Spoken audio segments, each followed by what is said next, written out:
नमस्कार, मैं हुजूम खान। दिन भर की खबरों में सबसे पहले डालती है नजर आज के मुख्य समाचारों पर।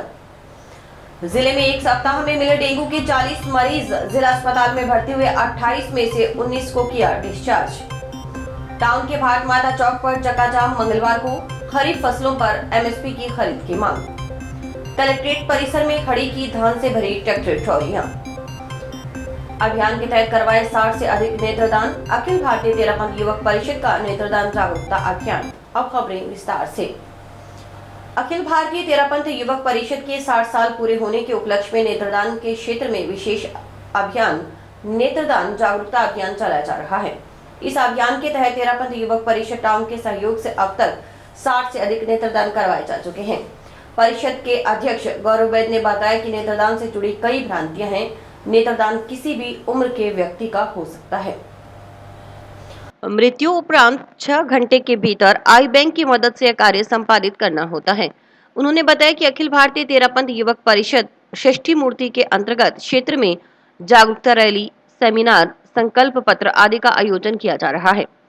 परिषद के मंत्री ने बताया कि तेरापंथ धर्म संघ के 11वें आचार्य महाश्रमण की आध्यात्मिक प्रेरणा से परिषद अपने सेवा संस्कार संगठन जैसे त्रिआयामी उद्देश्यों की पूर्ति करते हुए सेवारत है। एक व्यक्ति के नेत्रदान से 2 अंधकार में जीवन रोशन होते हैं। उन्होंने बताया कि परिषद की ओर से नेत्रदान के क्षेत्र में पूरे भारत और नेपाल में अपनी 363 शाखा परिषदों के माध्यम से अब तक से भी ज्यादा लोगों का मृत्युपरांत नेत्रदान करवाया जा चुका है। परिषद के नेत्रदान संयोजक मुदित बोथरा ने कहा कि उनकी संस्था ऐसे मानव सेवा के कार्यों में सदैव तत्पर रहती है।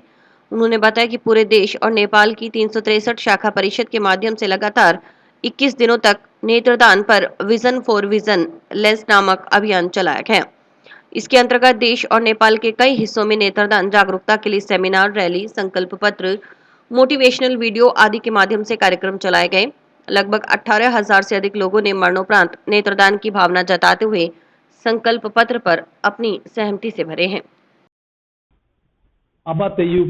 तेरापंथ युवक परिषद की तरफ से एक नेत्रदान का महादान का अभियान चलाया जा रहा है। इस अभियान के अंदर यह जो नेत्रदान है पूरा ऑल इंडिया के अंदर और ऑल वर्ल्ड में चलाया जा रहा है और इसके अंदर 15 दिनों के अंदर करीबन 21,000 या 20,000 के बीच में लोगों ने संकल्प पत्र भरे हैं।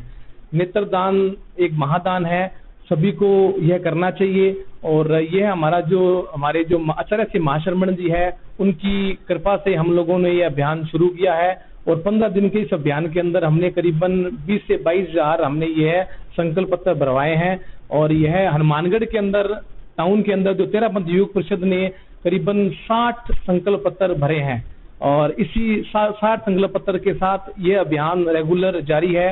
न्यूनतम समर्थन मूल्य पर खरीफ फसलों की खरीद शुरू करने की मांग को लेकर संयुक्त किसान मोर्चा के बैनर तले किसान मंगलवार को टाउन के भाट माता चौक पर चक्काजाम करेंगे। चक्काजाम सुबह 11 बजे शुरू होगा। आपातकालीन सेवाओं को चक्काजाम से मुक्त रखा जाएगा।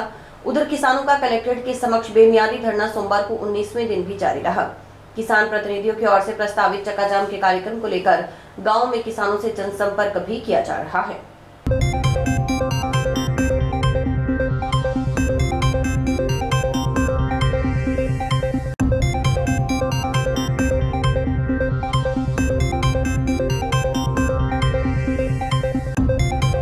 ऐसा है 19 तारीख से लगातार किसान खरीफ की फसलों पर एमएसपी की मांग को लेकर कलेक्ट्रेट के सामने बैठे हुए हैं, लेकिन आज दिनांक तक किसानों की कोई सुनवाई प्रशासन लेवल पे या सरकार लेवल पे नहीं हुई है। तो किसानों ने कई दिन पहले निर्णय लिया था कि 8 तारीख को चक्का जाम किया जाएगा।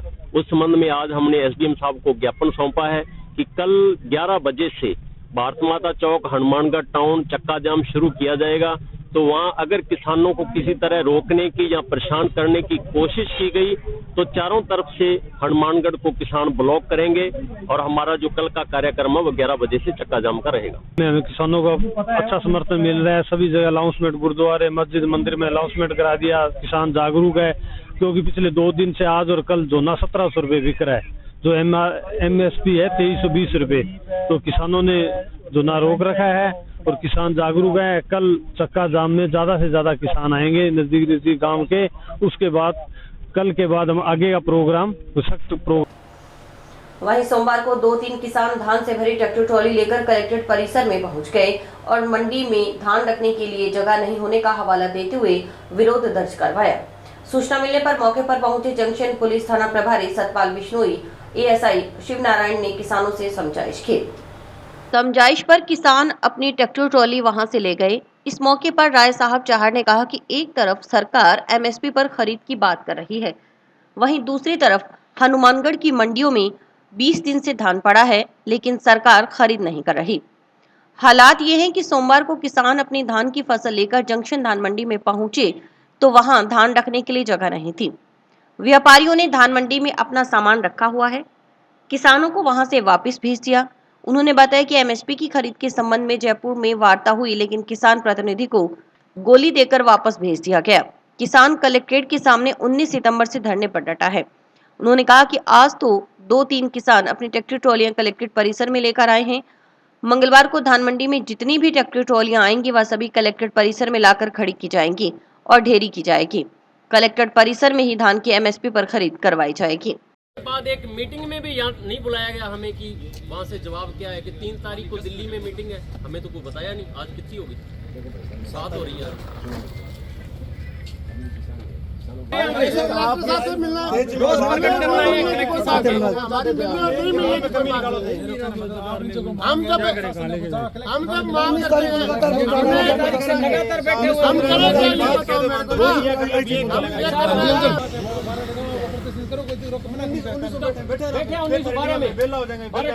अब एक ट्राली आई आज, कल से मैं सैकड़ों ट्राली मतलब जको जिम्मेदार खतर बैठो सेट बना लो बनाएगी। अब तो व्यवस्था बनाओ, झगड़ा। मेरी बात सुनो, सुबह से गाली गलौज हो रहा है मंडी के अंदर। सुबह से जिन लोगों भाई साहब तुलने की जिन लोगों किसान की जो आवाज उठाता है उस पर केस कर दिया जाता है। ये कोई बात थोड़ी है। एक तरफ जहां सरकार एमएसपी पे खरीद की बात कर रही है, वहीं आज 20 दिन हो गए ये जो हमारा धान है वो मंडियों में आए हुए, सरकार कोई खरीद नहीं कर रही है। 1700 1750 ले रही है, उसमें 2 किलो काट की बात सरकार नहीं खरीद रही है, बाहर के व्यापारी खरीद रहे हैं। और आज हालात ये है कि जमींदार, हम जब यहाँ धान की ट्राली लेके पहुंचे तो वहाँ धान मंडी में डालने के लिए जगह नहीं है। वहाँ व्यापारियों ने अपना सामान रख रखा है और वहाँ से ट्राली को वापस भेज दिया। धक्केशाही कर रहे हैं वहाँ पे, और प्रशासन आज तक आंख नहीं खुली प्रशासन की। हमें जयपुर बुला के हमें गोली देके भेज दिया। उसके बाद 19 तारीख जिले में पिछले सप्ताह डेंगू के कुल 40 मरीज सामने आए। इनमें से टाउन के राजकीय जिला चिकित्सालय में कुल 28 मरीज भर्ती हुए थे। इनमें से 19 मरीजों को डिस्चार्ज किया जा चुका है। ये जानकारी सोमवार को कलेक्ट्रेट सभागार में हुई बैठक में चिकित्सा एवं स्वास्थ्य विभाग के अधिकारियों ने मौसमी बीमारियों की चर्चा के दौरान जिला कलेक्टर कानाराम को दी। मुख्य चिकित्सा एवं स्वास्थ्य अधिकारी डॉक्टर नवनीत शर्मा ने बताया कि बारिश के बाद डेंगू के मरीज सामने आ रहे हैं। पिछले सप्ताह डेंगू के करीब 40 केस निकलकर सामने आए थे। मौसमी बीमारियों की चर्चा करते हुए कलेक्टर ने निर्देश दिए कि नगर परिषद व नगर पालिका के सहयोग से फॉगिंग की माकूल व्यवस्था की जाए। सीएमएचओ ने बताया कि स्वास्थ्य विभाग की टीम लगातार डोर टू डोर सर्वे कर रही है। सर्वे के दौरान करीब 3000 से अधिक बुखार के रोगी चयनित किए गए हैं। निजी अस्पतालों से भी समन्वय बनाया हुआ है। केस की रिपोर्ट होने पर कार्रवाई की जा रही है। उन्होंने बताया कि अस्पताल में पैरासीटामोल सहित अन्य दवाइयां उपलब्ध है। पूरे जिले में जिला अस्पताल से ही एसटीपी की सुविधा भी उपलब्ध है। अभी तक कोई गंभीर रोगी सामने नहीं आया है। फिर भी आमजन से अपील है कि घर के आसपास सफाई रखें, बच्चों को पूरे कपड़े पहनाकर रखें, अच्छी डाइट लेते रहें। जैसे कि बरसात के बाद में डेंगू का थोड़ा सा पेशेंट आने शुरू हो गए, तो पिछले हफ्ते करीब 40 केसेस डेंगू के निकले हैं।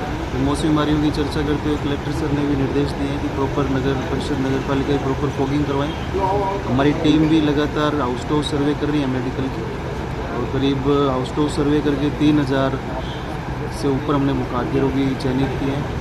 उनकी प्रॉपर एक्शन टेकन करवाया जा रहा है। और जो जिला अस्पताल से हमारे पास केसेस आ रहे हैं, तो प्राइवेट हॉस्पिटल से भी हमने समन्वय बनाया हुआ है। जो भी केसेस रिपोर्ट होते हैं उनके एक्शन टेकन हम करवा रहे हैं। प्रमुख चिकित्सा अधिकारी डॉक्टर शंकर लाल सोनी ने बताया कि राजकीय जिला चिकित्सालय में डेंगू के 28 पॉजिटिव मरीज भर्ती हुए थे।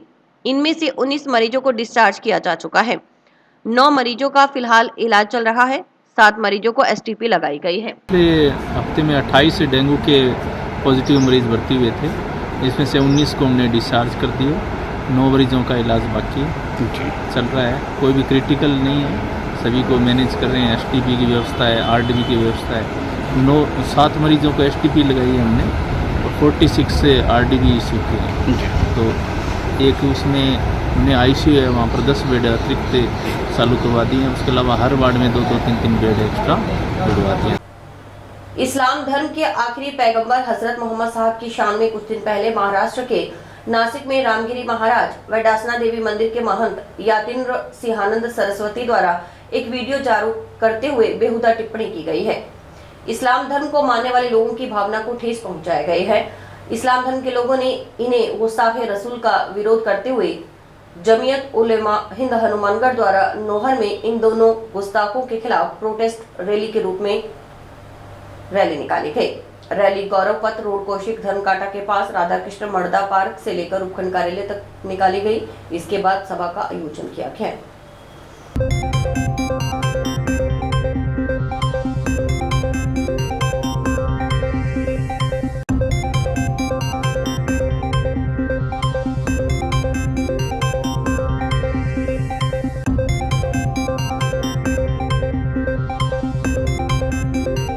और में मुस्लिम समाज द्वारा मोहम्मद पैगंबर के खिलाफ की गई टिप्पणी के गाजियाबाद में किसी व्यक्ति ने मोहम्मद पैगंबर के खिलाफ कोई टिप्पणी करती थी, उसके खिलाफ इन्होंने जो है नेहरू पार्क में एकत्रित हुए।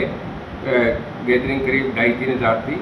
वहाँ से फिर रैली के रूप में ये जो है रेलवे स्टेशन बिहानी चौक और टैगोर चौक होते हुए यहाँ एसडीएम कार्यालय पहुँचे। एसडीएम साहब को इन्होंने ज्ञापन दिया है और जिस व्यक्ति ने मोहम्मद पैगंबर के खिलाफ टिप्पणी की उसके खिलाफ इन्होंने सख्त से सख्त कानूनी कार्रवाई किए जाने की मांग की है। टाउन धान मंडी के व्यापारियों की संस्था फूड ग्रेन मर्चेंट्स एसोसिएशन संस्था के नवनिर्वाचित अध्यक्ष नरोत्तम सिंगला ने कहा कि मंडी में कच्ची आड़त पक्की आड़त के व्यापारियों की हर समस्या को स्वयं के प्रयास से दूर करने का प्रयास किया जाएगा। सरकार के समक्ष व्यापारियों की मांग रखकर उसे शीघ्र पूरा करने की कोशिश रहेगी। मंडी में लाइटिंग, सफाई व्यवस्था में किसी प्रकार की कमी, पानी निकासी, शेडों की मरम्मत जैसी समस्याओं को प्राथमिकता से हल करवाने का प्रयास रहेगा। सिंगला ने कहा कि किसान अपनी कृषि जिन्स मंडी में लेकर आता है, मंडी में असामाजिक तत्व आते हैं और मंडी प्रांगण में बैठकर नशा करते हैं, उन पर अंकुश लगाया जाएगा। किसानों को कृषि जिन्स की सुरक्षा सुनिश्चित हो, ऐसी व्यवस्था की जाएगी।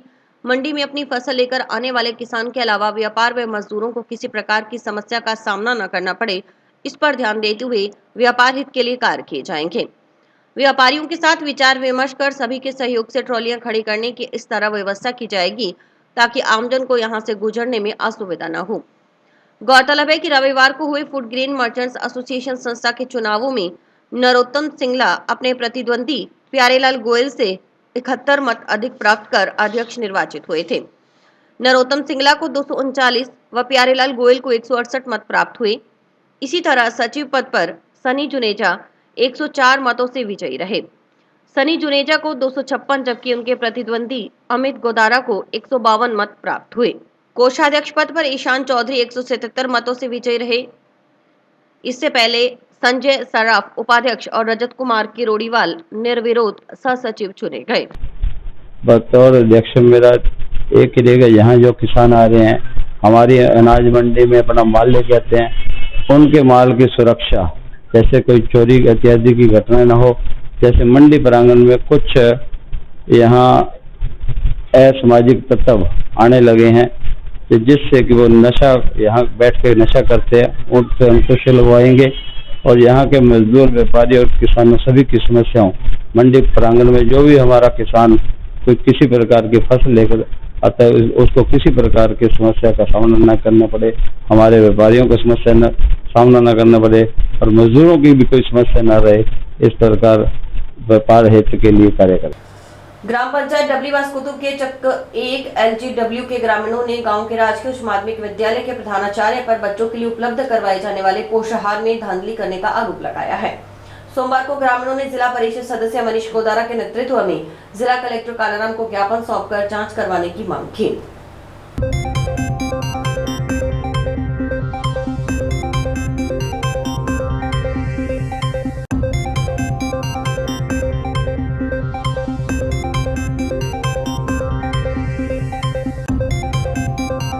LGW से आए हैं जी, सरकारी स्कूल जो राजकीय उच्च माध्यमिक सीनियर विद्यालय है उसके अंदर क्या है, प्रिंसिपल द्वारा जो धांधली की गई है, जो ये मिडवे की कणक है, चावल है, उसमें क्या है ये प्रिंसिपल हर बार जैसे आती है ना, तो बच्चों को तो एक रोटी कभी आधी रोटी भरपेट खाना कभी नहीं खिलाया। ये जो चक है हमारा, ये क्या गरीब ग्रामीण के लोग है ना उसका चक है, ये एससी का चक है। उसमें न तो कभी किसी ने रोका तो है नहीं, न कोई इसके पास आया, प्रिंसिपल जी के पास कोई नहीं आया आज तक। तो आज जैसे तुरंत कल जैसे शनिवार के दिन जैसे ग्रामीणों को पता चला अभी ये जो कणक वगैरह है ये पिकअप वाला लेके जा रहा है और ये प्रिंसिपल ने बेची है, तो इस चीज का सबूत भी है उनके पास। ये सबूत समय आने पे सबूत भी दे दिया जाएगा सरकार को, प्रशासन को। तो उसमें क्या है, जो 1400 के हिसाब से ना ये एक प्रति गट्टा 50 किलो के हिसाब 1400 के हिसाब से ये गट्टा बेचा है, इस चीज का सबूत है।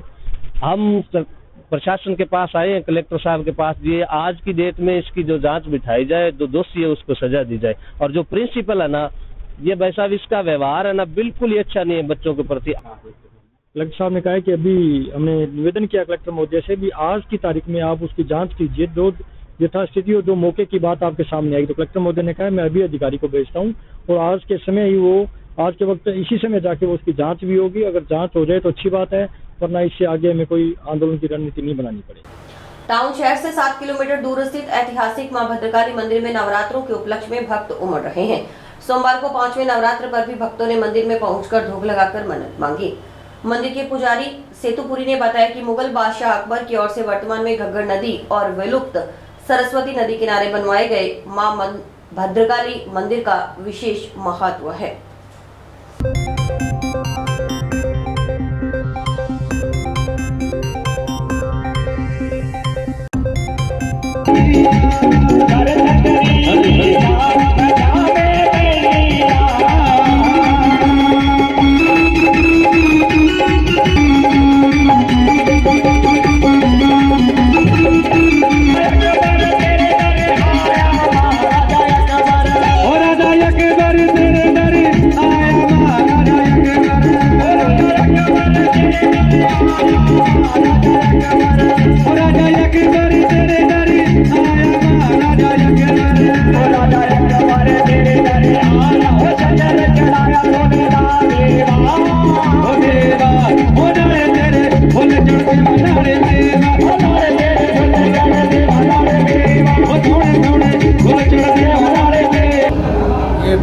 प्राचीन मूर्ति हुआ है भद्रकाली की, महाराजा अकबर के टाइम की है। ये मूर्ति है महाराजा प्रताप सिंह के टाइम की। ये मूर्ति 1982 में खंडित हो गई थी। ये मूर्ति अब ये महत्ता चल रही है, भक्तों की ये भीड़ लगी है। श्री राम वाटिका में नवरात्र महोत्सव कार्यक्रम का आयोजन किया गया, जिसमें अपाला स्कूल के छात्र छात्राओं द्वारा अनेकों सांस्कृतिक प्रस्तुतियां दी गई। काशी के ग्रुप तथा अपाला प्रबंधक द्वारा मां दुर्गा व गंगा की महाआरती से कार्यक्रम का आगाज किया गया। और इसी के साथ समाचार समाप्त हुए। रोजाना देखते रहिए समाचार। नमस्कार।